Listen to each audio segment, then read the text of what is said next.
በአሜሪካ የዲፕሎማሲ ታሪክ ውስጥ እምብዛም የማይታይና የፌዴራል መንግስቱን ስልጣን ከአጥቢያ መሪዎች ጋር ፊት ለፊት ያጋጨ አዲስና አስፈሪ ምዕራፍ በሚኒያፖሊስ ከተማ ተከፍቷል። ዛሬ በሚኒያፖሊስ ሰማይ ስር ያለው ድባብ ከለየለት የጦርነት ቀጠና የማይለይ ሆኗል።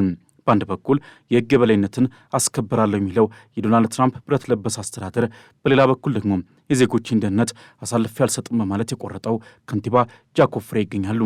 ይህ ፍጥጫ ተራ የፖለቲካ ንትርክ አይደለም። ይልቁንም የአሜሪካን ሕገ መንግሥታዊ መዋቅር ከመሠረቱ የሚያናጋ ታላቅ ቀውስ ወደ መሆን እየተሸጋገረ ያለ ይመስላል። ሰላም ጤና ይስጥልን ውድ የኦርቢት ሚዲያ ቤተሰቦች እንደምን ሰነበታችሁ?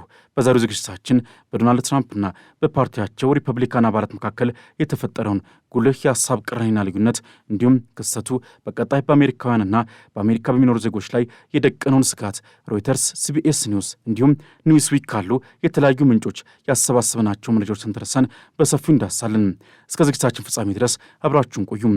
ቻናላችንን ሰብስክራይብ፣ ላይክና ሼር ማድረግ ቤተሰብ ይሁኑ።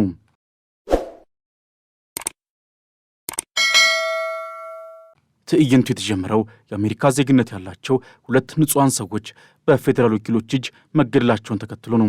በተለይም ባሳለፍነው ቅዳሜ የነርስ አሌክሲ ፕሬቲ መገደል በሚኒያፖሊስ ጎዳናዎች ላይ ቁጣን እንደ ሰደድ እሳት አቀጣጥሏል።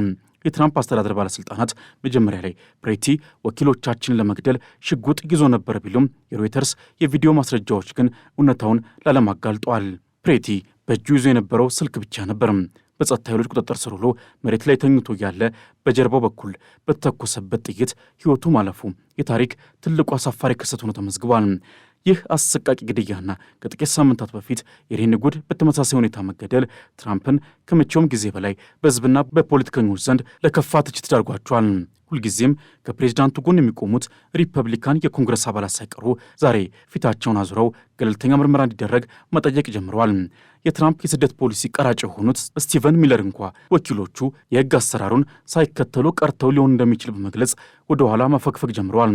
ይሁን እንጂ ፕሬዚዳንት ዶናልድ ትራምፕ በትሩዝ ሶሻል ገጻቸው ባስተላለፉት መልእክት ለከንቲባ ጃኮብ ፍሬ የሰጡት ምላሽ የሰሜን ጆሮ ጭው ያደረገ ሆኗል።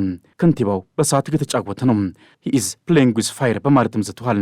ትራምፕ እንደሚሉት ሚኒያፖሊስ የፌዴራል ስደተኞች ሕግን አላስከብርም ማለቷ የሕግ ጥሰት ብቻ ሳይሆን ለአገራዊ ደህንነት ስጋት ነው ብለውታል።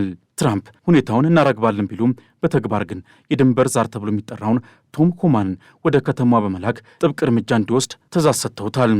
ከንቲባ ጃኮብ ፍሬ ግን ለትራምፕ ዛቻ አልተንበረከኩም። የከተማዊ ፖሊስ ተግባር ሰዎችን መጠበቅና ነፍሰ ገዳዮችን ማደን እንጂ ለከተማችን እድገት አስተዋጽኦ የሚያደርገውንና ከኢኳዶር የመጣውን ወዛደር አባት ማሰደድ አይደለም በማለት በድፍረት መልሷል። ፍሬ እንደሚሉት 911 ደውሎ እርዳታ የሚጠይቅ ማንኛውም ሰው ከስጋት ነፃ መሆን አለበት።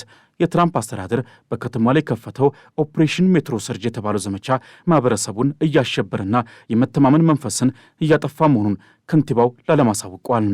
በዋሽንግተን ዲሲ የሥልጣን ማማዎችና በሪፐብሊካን ፓርቲ የውስጥ ኮሪደሮች ውስጥ ለዓመታት የማይናወጥ የነበረው ያ የብረት ግንብ ዛሬ ስንጥቅ ማሳየት ጀምረዋል።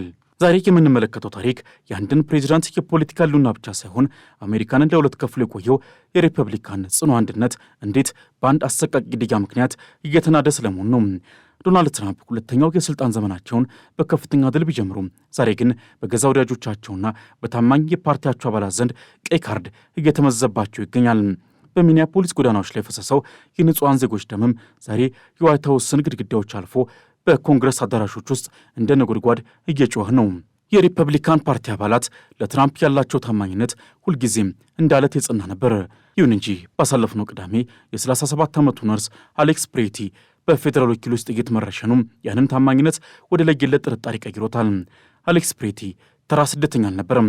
እርሱ በሀገሪቱ የሕክምና ማዕከል ውስጥ የተላላቅ ወታደሮችን ሕይወት ሲታደግ የነበረ የአሜሪካንን ጀግኖች ሲያገለግል ይኖረ እውነተኛ የአገር ፍቅር ስሜት ያለው ዜጋ ነበር ይሉታል። እንዲህ አይነቱን የአገር ባለውለታ በገዛ ቤቱ ደጃፍ ላይ በጸጥታ ኃይሎች ቁጥጥር ስር ውሎ ያለ በጀርባው በኩል በጥይት መምታት ለብዙዎች ሪፐብሊካኖች ሊዋጥላቸው አልቻለ መራራ ሐቅ ሆኖባቸዋል። ይህ ክስተት ነው እንግዲህ በትራምፕና በሪፐብሊካን የሕግ መወሰኛ ምክር ቤት ወይም ሴኔት አባላት መካከል ያለን ግንኙነት ወደ ለየለት ፍጥጫ አይከተተው። እስከ ዛሬ ድረስ ትራምፕን በማንኛውም ሁኔታ ሲደግፉ የነበሩትና የፕሬዚዳንት ወታደሮች ተብለው የሚጠሩት የኮንግረስ አባላት ዛሬ ፊታቸውን አዙረው ገለልተኛ ምርመራ ይደረግ በማለት በከፍተኛ ድምፅ እየጮሁ ነው። ይህ ለትራምፕ አስተዳደር ትልቅ የፖለቲካ መልክዓ ምድር ለውጥ ነው። ፕሬዚዳንቱ የገዛ ፓርቲያቸውን ድጋፍ ማጣታቸው ማለት በቀጣይ ለሚያወጧቸው ፖሊሲዎችና ለሚመድቧቸው በጀቶች የሚቆምላቸው ሰው አይኖርም ማለት ነው። አደጋው ያለው እዚህ ላይ ነው።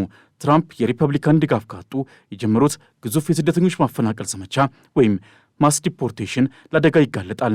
ይህ ዘመቻ በቢሊዮን የሚቆጠር ዶላር በጀት የሚጠይቅ ሲሆን ኮንግረሱ በጀቱን ካላጸደቀ ደግሞ ፕሬዚዳንቱ እጃቸው ይታሰራል። ይበልጥ የሚያሳስበው ደግሞ የፓርቲው አባላት ትራምፕን መቃወም ከጀመሩ አሜሪካ ወደ ለየለት የሥልጣን ክፍተት ወይም ፓወር ቫኪዩም ውስጥ መግባቱ አይቀሬ ነው። የትራምፕ የብረት ክንድ ፖሊሲ ዛሬ በገዛ ፓርቲያቸው ውስጥ በታየው የሌላ አመፅ እየተገረሰሰ ነው። ባለሙያዎች እንደሚናገሩት ትራምፕ የሪፐብሊካን ድጋፍ ማጣት ከጀመሩ በቀጣይ የሚጠበቁት 3 አበይት ስጋቶች አሉ። የመጀመሪያው የፖሊሲ ሽባነት ወይም ፖሊሲ ፓራሊሲስ ነው። ፕሬዚዳንቱ የሚሰጧቸው ትዕዛዞች በአጥቢያ መሪዎች ብቻ ሳይሆን በገዛ ወኪሎቻቸውና በሕግ አውጪው አካል ጭምር ውድቅ እየተደረጉ ይመጣሉ። ሁለተኛው ስጋት ደግሞ የትራምፕ አስተዳደርን ለመገዳደር የሚነሱ ከተሞችና ግዛቶች በኮንግረሱ በኩል ድጋፍ ካገኙ አሜሪካ ወደ ለየለት የውስጥ ጦርነትና የመዋቅር መፈራረስ ታመራለች። ሶስተኛውና እጅግ አስደንጋጩ ስጋት ደግሞ ትራምፕ ስልጣናቸውን ለማስጠበቅ ሲሉ ይበልጥ ወደ አምባገነናዊ እርምጃዎች እንዲገቡና ይህም አገሪቱን ወደ ለየለት የእርስ በርስ ግጭት እንዲመራት ማድረጉ ነው። የሚኒያፖሊስ ከንቲባ ጃኮብ ፍሬ ይህንን የትራምፕን ድክመት በሚገባ ተረድተዋል። ከንቲባው ትራምፕ በእሳት እየተጫወቱ ነው ማለት የሰጡትን ዛቻ ችላ ማለት በሪፐብሊካን የኮንግረስ አባላት ዘንድ እየተፈጠረ ያለውን ስንጥቅ እንደ ትልቅ የዲፕሎማሲ መሳሪያ እየተጠቀሙበት ነው። ዛሬ በሚኒያፖሊስ የሚታየው ተቃውሞ የዲሞክራቶች ብቻ ሳይሆን በርካታ ሪፐብሊካኖችም ይህ አሜሪካዊነት አይደለም በማለት የተቀላቀሉበት ብሔራዊ ንቅናቄ እየሆነ ነው። የትራምፕ የስደት ፖሊሲ ቀራጭ የሆኑ ስቲቨን ሚለር ወኪሎቹ የሕግ አሰራሩን ጥሰዋል በሚል የሰጡት አስተያየት በዋይት ሀውስ ውስጥ ያለውን ታላቅ ድንጋጤና የመከዳዳት መንፈስ የሚያሳይ ሆኗል። በሚኒያፖሊስ ከተማ ውስጥ የሚታየው የኢሚግሬሽን ወኪሎች ወይም አይሲኢ አባላት እንቅስቃሴ ዛሬ አዲስ መልክን ይዟል። 3 ተሽከርካሪዎችን የያዙ የወኪሎች ስብስብ ወደ ቤቶችና የንግድ ተቋማት በመሄድ በሮችን እያንኳኩ ሰዎችን ማደን ቀጥሏል። በአካባቢው ያሉ ታዛቢዎች እንደሚሉት ወኪሎቹ ለተወሰኑ ቀናት እንቅስቃሴያቸውን የሚያቀሰቅሱት ሕዝቡ ጥበቃውን እንዲያላላ ለማድረግ ብቻ ነው። ሰላማዊ ማህበረሰብን እያደኑ ነው የሚለው የነዋሪዎች ጩኸትም አሜሪካ ወደ ለየለት የእርስ በርስ ግጭት እያመራች መሆኑን ያመለክታል። ዶናልድ ትራምፕ እርዳታ በመንገድ ላይ ነው እያሉ የውጭ ሀገር ተቃዋሚዎችን በሚያበረታቱበት ቅጽበት በገዛ ቤታቸው ግን የዲፕሎማሲ መሠረቶች እየተናዱ ነው። የሕግ የበላይነትና የሰብአዊ መብት ፍጥጫ በሚኒያፖሊስ ጎዳናዎች ላይ ደም እያፈሰሰ ነው። ትራምፕ በእሳት እየተጫወቱ ነው ማለት የሰጡት ማስጠንቀቂያ ምናልባትም በከተማዋ ላይ የፌዴራል ኃይልን በሙሉ አቅም ለመጠቀም የሚደረግ ዝግጅት ሊሆን ይችላል የሚል ስጋትን ፈጥሯል። በዋሽንግተን ዲሲ የሚገኘው የሥልጣን ማማና በአሜሪካ ታላቅ ግዛቶች መካከል ያለው ግንኙነት ሊበጠስ ወደሚችልበት የመጨረሻ የጭንቀት ነጥብ ላይ ተጠግቷል። ዶናልድ ትራምፕ በሁለተኛው የሥልጣን ዘመናቸው ላይ በሚገኙበት በዚህ ወቅትም አሜሪካ በገዛ ቤቷ ውስጥ የሚነደው እሳትን ለማጥፋት ወይንስ ይበልጥ ለማቀጣጠል በቆረጡ ኃይሎች መካከል ትገላበጣለች። ከሚኒያፖሊስ በረዷማ መንገዶች እስከ አትላንታ ሞቃታማ አውራ ጎዳናዎች ድረስ የሕግ የበላይነትና የፖለቲካ በቀል ትርጉማቸው ተደባልቆ አዲስና አስፈሪ የታሪክ ምዕራፍ እየተከተበ ይገኛል። በሰሜን አሜሪካ በምትገኘው ሚኒያፖሊስ ከተማ በከንቲባ ጃኮብ ፍሬና በዋይት ሀውስ መካከል ያለ ግንኙነት ወደ ለየለት የግጭት አውድማነት ቀይሯል።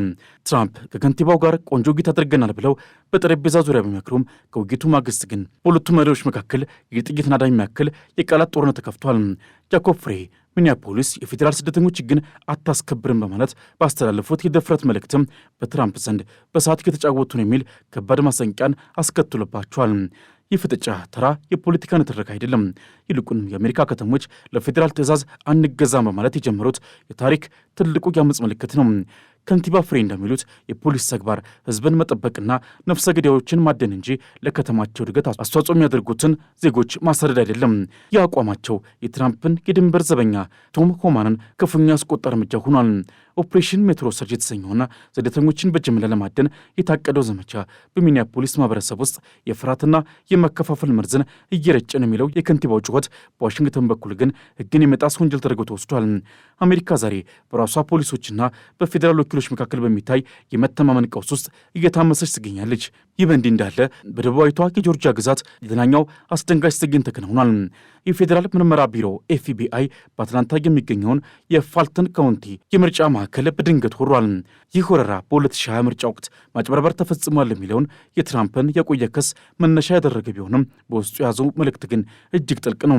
የኤፍቢአይ ወኪሎች 700 የሚሆኑ የምርጫ ሳጥኖችንና ኮምፒውተሮችን በኃይል ሲሰበስቡ የፋልተን ካውንቲ ባለሥልጣናት ግን ድርጊቱን በመራጮች ላይ የተሰነዘረ ጥቃት ነው ሲሉ ጠርተውታል።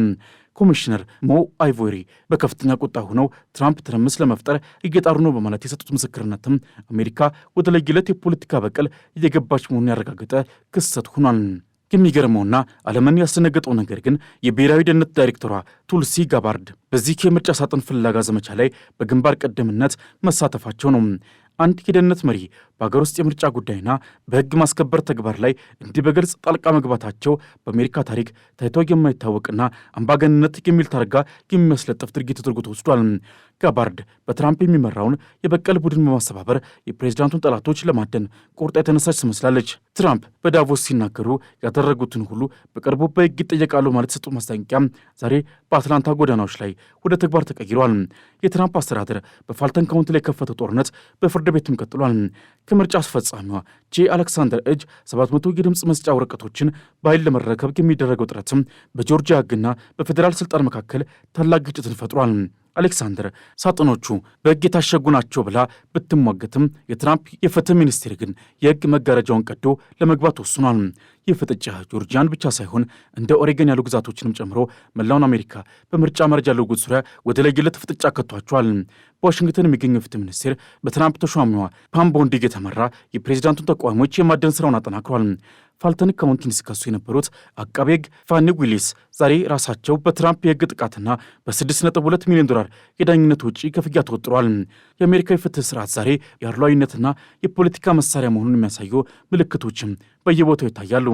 ትራምፕ የተጭበረበረ ምርጫ የሚለውን ትርክታቸውን ለማጽናት ሲሉ የሀገሪቱን የዲሞክራሲ ተቋማት ከመሠረታቸው እያናወጣቸው ይገኛሉ። ይህ ሁሉ ትርምስ በአንድ ላይ ሲደመር አሜሪካ በታሪኳ አይታው በማታውቀው ውስጣዊ ቀውስ ውስጥ መውደቋን ያሳያል። በአንድ በኩል ከተሞች ለፌዴራል ትዕዛዝ አንገዛ ማለታቸው፣ በሌላ በኩል ደግሞ የፌዴራል ተቋማት በአጥቢያ ምርጫዎች ላይ የሚያካሄዱት ወረራ ሀገሪቱን ወደ ሁለት ጸራሪ ክንፎች እየገፋት ነው። ትራምፕ አሜሪካን ታላቅ እናደርጋታለን ሲሉ፣ ግዛቶቹ ግን ሉዓላዊነታችንን አጥሱ በማለት ምላሽ እየሰጡ ነው። ይህ የመተማመን መሸርሸር ነገ አሜሪካንን ወደ ምን አይነት ማህበራዊ ፍንዳታ ሊመራት እንደሚችል ማንም በእርግጠኝነት መናገር አይችልም። የሚቀጥሉት ሳምንታትም ለትራምፕ ፕሬዚዳንትነት የመጨረሻዊ ፈተና ወቅት ይሆናሉ።